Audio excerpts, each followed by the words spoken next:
Hello friends, welcome to life mind set. Connect. ஒரு special relationship எப்படி உருவாக்கணும் நீங்கள் கற்றுக்கணும். ரிலேஷன்ஷிப் எல்லா இடத்துலையும் தொடர்ந்து நடந்துக்கிட்டே தான் இருக்கும். ஒரு சில நேரங்களில் பார்த்தால் நீங்கள் உண்மையான ஒரு கனெக்ஷன் இல்லாமலேயே நிறைய பேர் கூட தொடர்பில் இருக்கிறீர்கள். இதுக்கு நடுவில் நீங்கள் சில நபர்களோடு கனெக்ட் ஆகி அவங்க கூட இன்னும் நெருக்கமாக இருக்கணும்னு ஆசைப்படுவீர்கள். இன்னொரு சைடு பார்த்தா நீங்கள் சில நபர்களோடு ஃபுல்லாக கனெக்ஷனோட இருக்கீர்கள். உங்களை அவங்க முழுசாக புரிஞ்சுக்கிட்டு ஏற்றுக்கிட்டு நீங்கள் யாரோன்னு இருக்கீங்களோ அவங்களாகவே உங்களை மதிக்கிறாங்க. சோசியல் மீடியா வெப்சைட்டில் வர மாதிரி ஃபேக் ரிலேஷன்ஷிப் கிடையாது. இந்த லைஃப் மைண்ட் செட் சேனலில் ஸ்பெஷல் ரிலேஷன்ஷிப் பற்றி ஸ்பெஷலான சில விஷயங்களை உங்களுக்கு வச்சுருக்கேன். ஸோ வீடியோவை ஸ்கிப் பண்ணாமல் கடைசி வரைக்கும் பாருங்கள். மறக்காமல் தயவு செய்து நம்மளுடைய சேனலை சப்ஸ்கிரைப் பண்ணி வச்சுக்கோங்க. இந்த மாதிரி விஷயங்களை ரொம்ப பிரபலமான ஸ்டான்ஃபோர்ட் MBA கோர்ஸில் உள்ள இன்டர்பர்சனல் டைனாமிக்ஸ் சொல்லியிருக்கிறார்கள். அவர்கள் உங்களுடைய அடிப்படையான குணாதிசயங்களை எப்படி நீங்கள் வளர்த்து கொள்ள வேண்டும், உங்களுடைய எமோஷனை எப்படி கண்ட்ரோல் பண்ணணும், பிரச்சனைகள் வரும்போது நீங்கள் அதை எப்படி சமாளிக்கணும், அது மாதிரியான விஷயங்களை சொல்லி தருகிறார்கள். நீங்கள் உங்களை பற்றியும் மற்றவர்களை பற்றியும் தெரிந்து கொள்ளும்போது அவர்கள் கூட உண்மையான கனெக்ஷன் ஏற்படுத்துவதற்கு உங்களுக்கு ரொம்பவே யூஸ்ஃபுல்லாக இருக்கும். இந்த லைஃப் மைண்ட் செட் சேனலில் நீங்கள் அதை பற்றி தெரிந்து கொள்ளலாம். அமைதியோட அர்த்தத்தை பற்றியும் மற்றவங்க மேலே வைத்திருக்கிற ஃபீட்பேக் ஏன் தவறானது அப்படின்னு, பிரச்சனைகளை கூட எப்படி உங்களுடைய வளர்ச்சிக்கான வழியாக அமைவது அப்படிங்கிறதையும் கேட்கலாம். இந்த கனெக்ஷன் புக்கில் மூலமாக ஸ்பெஷலான ரிலேஷன்ஷிப் பற்றி ரகசியங்களை கற்றுக்கலாம். வாங்க. ஸ்பெஷல் ரிலேஷன்ஷிப்புக்கு அதுக்கான மைண்ட் செட், ஹார்ட் ஒர்க் வேணும். உங்கள் லைஃப்பில் இருக்கிற ரிலேஷன்ஷிப் பற்றி நீங்கள் யோசிச்சு பாருங்கள். அது உங்களுடைய ஃப்ரெண்ட்ஸ் கூட உள்ள ரிலேஷன்ஷிப்பாக இருக்கலாம், இல்லை வேலை பார்க்குற இடத்தில் உள்ள ரிலேஷன்ஷிப்பாக இருக்கலாம், இல்லை ஃபேமிலி பர்சன் கூட ரிலேஷன்ஷிப்பாக இருக்கலாம், ரொமான்டிக் பர்சனோட இருக்கிற ரிலேஷன்ஷிப், இப்படி ஏது வேணாலும் இருக்கலாம். யார் உங்களுக்கு ஸ்பெஷலான மெட்டீரியல் அப்படின்னு நீங்கள் கண்டுபிடிக்கலாம். ஆனால் சில பேர் நீங்கள் சாதாரணமாக இல்லாமல் ரொம்ப பர்சனலாக எடுத்துக்குவீங்க. உங்களுக்கு போட்டியாக பார்க்காம அவங்களோட சேர்ந்து வேலை செய்யணும்னு நினைக்கலாம். எழுத்தாளர்கள் அவங்களுடைய மொத்த வாழ்க்கையும் ஆயிரக்கணக்கான ஸ்டூடெண்ட்ஸுக்கு, கிளைண்ட்ஸுக்கு எப்படி இது மாதிரியான ஸ்பெஷல் ரிலேஷன்ஷிப் சரியான சூழ்நிலையை ஏற்படுத்திக்கணும் என்பதை பற்றி எடுத்து சொல்கிறாங்க. நீ மற்றவங்களை பற்றி தெரிஞ்சுக்கிறது அதிகரிக்கிறது மூலமாக உங்களுடைய பர்சனல் லைஃப்லையும் ப்ரொஃபஷ்னல் லைஃப்லையும் நீ சக்ஸஸ் ஆகலாம். ஆனால் நீங்கள் இது மாதிரியான ரிலேஷன்ஷிப் எல்லார் கூடயும் இருக்கணும்னு நினைக்க மாட்டாங்க. இருக்கணும்னு அவசியம் கிடையாது. இந்த மாதிரியான ஸ்பெஷலான ரிலேஷன்ஷிப் எல்லாத்துக்குமே அதுக்குன்னு நேரமும் முயற்சியும் தேவைப்படும் போது அதுக்கான மற்ற ரிலேஷன்ஷிப் பற்றி நம்ம கவலைப்பட வேண்டாம். அறிவு சார்ந்த விஷயங்களை, மற்ற சமூக உரையாடல்கள், சந்தோஷம், இப்படி எல்லாருக்குமே நமக்கு தேவைதான். ஆனால் எழுத்தாளர்கள் சொல்கிற மாதிரி எல்லா இனிப்புகளையும் உங்களுக்கு பிடித்த இனிப்பாகவே இருக்க முடியாது. நீங்கள் சொல்கிற முக்கியமான விஷயம் ஸ்பெஷல் ரிலேஷன்ஷிப் நீங்கள் வளர்த்துக்கிறது. அதற்கான மைண்ட் செட், ஹார்ட் ஒர்க்கும் உங்களுக்கு தேவை. அடுத்து வர எபிசோடில் இருந்து ஸ்பெஷல் ரிலேஷன்ஷிப்புக்கான தேவையான விஷயங்களை பற்றியும் நீங்கள் அதை எப்படி சமாளிக்கலாம் என்பதை பற்றியும் நீங்கள் கேட்பீங்க. ஆனால் நீங்கள் ஒன்று ஞாபகம் வைத்து கொள்ள வேண்டும். இந்த ஸ்பெஷல் ரிலேஷன்ஷிப் உருவாகுவதனால் எல்லாம் முடிந்தது என்று அர்த்தம் கிடையாது. நீங்கள் வாழ்கிற மாதிரி, மற்ற உயிரினங்கள் சுவாசிக்கிற மாதிரி இந்த விஷயங்களை மாற்றிக்கிட்டே தான் இருக்கும்.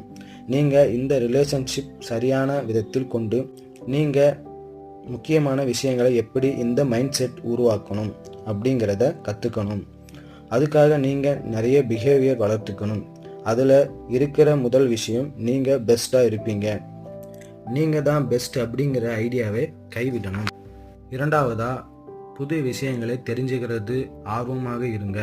அதே மாதிரி தவறுகளை தைரியமாக செஞ்சு கற்றுக்கங்க.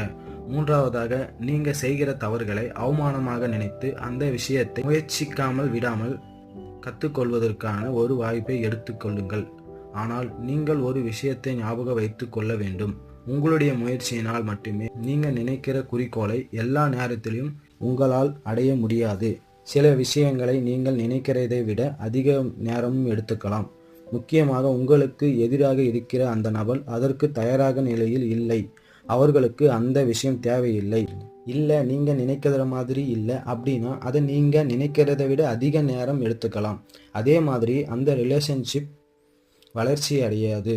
உங்களுடைய முயற்சி வீண் போகலாம். நீங்கள் தொடர்ந்து கற்றுக்கணும் என்கிற முயற்சி செஞ்சுக்கிட்டே இருக்கணும். அதே மாதிரி நீங்கள் கற்றுக்கிற விஷயத்தை முயற்சி செய்யும்போது நீங்கள் முயற்சி செய்து பார்க்கிறது மூலமாக அந்த விஷயம் உங்களுக்கு தேவையான பல விஷயங்களை கற்றுக் கொடுக்கும்.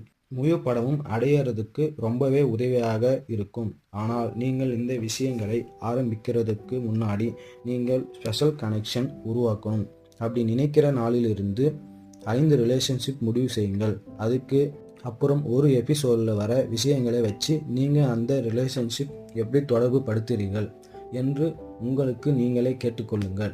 ஒரு டைரி வச்சுக்கிட்டு உங்களால் என்னென்ன விஷயங்களை தோணுதோ, நீங்கள் என்ன நினைக்கிறீங்களோ அப்படிங்கிறதை எழுதி பாருங்கள். நீங்கள் அது மாதிரி செய்யும்போது உங்களுக்கு தேவையான விஷயங்களை பற்றி நீங்கள் யோசித்து அது சரியாக புரிஞ்சுக்கிட்டு முயற்சி செய்ய முடியும். உங்களை பற்றி நீங்கள் மற்றவங்கக்கிட்ட சொல்லும்போது பொதுவாக அது அதிகமானதாக தான் இருக்கும். நீங்கள் மற்றவங்கக்கிட்ட உங்களை பற்றி தவறான விஷயங்களை வெளிப்படுத்தும் போது அது உங்களுக்கு பிரச்சனையாக இருக்கலாம். நீங்கள் சோசியல் மீடியாவில் உங்களை பற்றி வெளிப்படுத்தின விஷயங்களை தவிர நீங்கள் மற்ற விஷயங்களை வெளிப்படுத்தும் போது பெரும்பாலான நேரங்களில் உங்களுக்கு கண்டிப்பாக ஒரு படபடப்பு இருக்கலாம். இதுக்கு முக்கியமான காரணம் யாரும் அவங்கள மற்றவங்க மதிப்பிடுறாங்களோ இல்லையோ, பலவீனமானவர்களை நினைக்கிறாங்களோ இல்லையோ, நீங்கள் உங்களை பற்றின சில விஷயங்களை மற்றவங்க கிட்ட முன் வைக்கும் போது நீங்கள் எவ்வளோ உண்மையாக இருக்கிறீர்கள் அப்படிங்கிறத காட்டுது. அதே நேரத்தில் மற்றவங்க உங்களை பற்றி நினைக்கிற விஷயங்களை உருவாக்கியதற்கான வழியும் அது அமையும். இதை பற்றி நம்ம அடுத்த எபிசோடில் கேட்கலாம். நீங்கள் உண்மையாக இருக்கீங்க அப்படிங்கிறதுக்கு உங்களை பற்றின எல்லா விஷயங்களையும் நீங்கள் எல்லார்கிட்டையும் சொல்லணும் அப்படிங்கிற அவசியம் கிடையாது. ஏன்னா உங்களுக்கு தேவையான ரிலேஷன்ஷிப், அதுக்கு முக்கியமான விஷயங்கள் மட்டும் நீங்கள் உண்மையாக வச்சுக்கிட்டீங்கன்னா பகிர்ந்துக்கிட்டாலும் போதும். நீங்கள் உங்களை உண்மையாக வெளிப்படுத்துவது மூலம் இந்த ஸ்பெஷல் ரிலேஷன்ஷிப்புக்கான முதல் ஹால்மார்க் நீங்கள் செய்கிறீங்க. அதாவது ரிலேஷன்ஷிப்பில் இருக்கிற 2 பேருமே அவங்களாவே இருக்கலாம். நீங்கள் சொல்கிறது முக்கியமான விஷயம். உங்களை பற்றி என்ன விஷயங்கள் நீங்கள் வெளிப்படுத்தும் போது அது நிச்சயமாக அதிகமானதாக தான் இருக்கும். அது மாதிரியான இன்டர் கனெக்ஷன் உங்களை பற்றி நீங்கள் அதிகமாக ஷேர் பண்ணும்போது அதில் ஆபத்துகள் அதிகமாக கண்டிப்பாக இருக்கும். ஆனால் நீங்கள் உங்களை பற்றின விஷயங்களை சொல்லாமல் மறைக்கும்போது அது மாதிரியான நீங்கள் செய்கிற விஷயத்தையே அந்த நபரும் செய்யும்போது உங்களுடைய ரிலேஷன்ஷிப் சரியில்லாமல் போயிடும். இந்த குழப்பங்களை தவிர்க்கிறதுக்கு தான் இந்த புத்தகத்தோட எழுத்தாளர் 15% ரூல் அப்படிங்கிறத நமக்கு முன் வைக்கிறார்.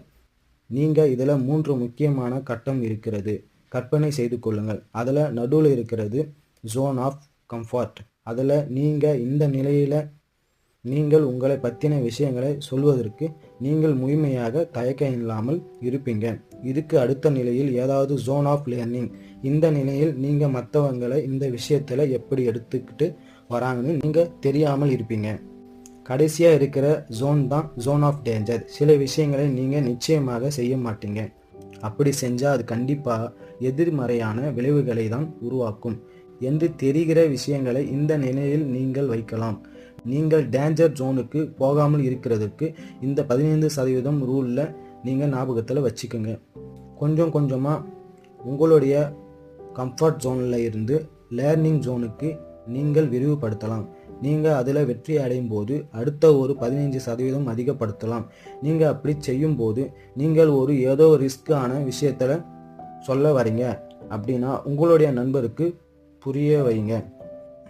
ஆனால் நீங்கள் அப்படி செய்யாமல் நேரடியாக சில நேரங்களில் மற்றவங்க என்னை பற்றி என்னென்ன நினைப்பாங்கன்னு நான் கவலைப்படுறேன் அப்படின்னு சொல்லாமல் இன்னும் நுணுக்கமான இன்னைக்கு உங்களுடைய உணவு பழக்கத்தை பற்றி சொன்னேன், என்னென்ன நினைப்பீங்கன்னு கவலைப்பட்டுக்கிட்டு தான் இருக்கேன் அப்படின்னு குறிப்பிட்டு சொல்லாமல், ஆனால் இந்த 15 என்கின்ற நம்பருக்கு உங்களை பொறுத்து தான் 15 என்ற சதவீதம் அப்படிங்கிறது உங்களுக்கு கம்மியான நம்பரில் அப்படின்னு தோணலாம். ஆனால் அது இன்னொருத்தருக்கு பெருசாக தெரியாமல் இந்த ரூல் எல்லாருக்குமே. ஸோ உங்களுடைய முடிவை எளிதாக தான் செய்யணும். ஏன்னா மற்றவங்க கிட்ட ஷேர் பண்ணும்போது நீங்கள் ஷேர் பண்ணுற உணர்ச்சிகளையும் விஷயங்களையும் ரொம்ப முக்கியமானதாகவும், பட் அது உங்களை பற்றின நிறைய விஷயங்களை அவங்களுக்கு தெரியப்படுத்துகிறது.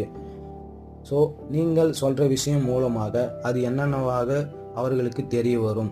அதே மாதிரி உங்களுடைய உணர்ச்சிகளின் மூலமாக அது எவ்வளவு முக்கியமானதாக பொதுவாக விஷயங்களை தெரிவிக்கிறது ஈஸி தான். ஆனால் உங்களுடைய உணர்ச்சிகளை தெரிவிக்கும் போது அது சில நேரங்களில் தெளிவில்லாமல் இருக்கலாம்.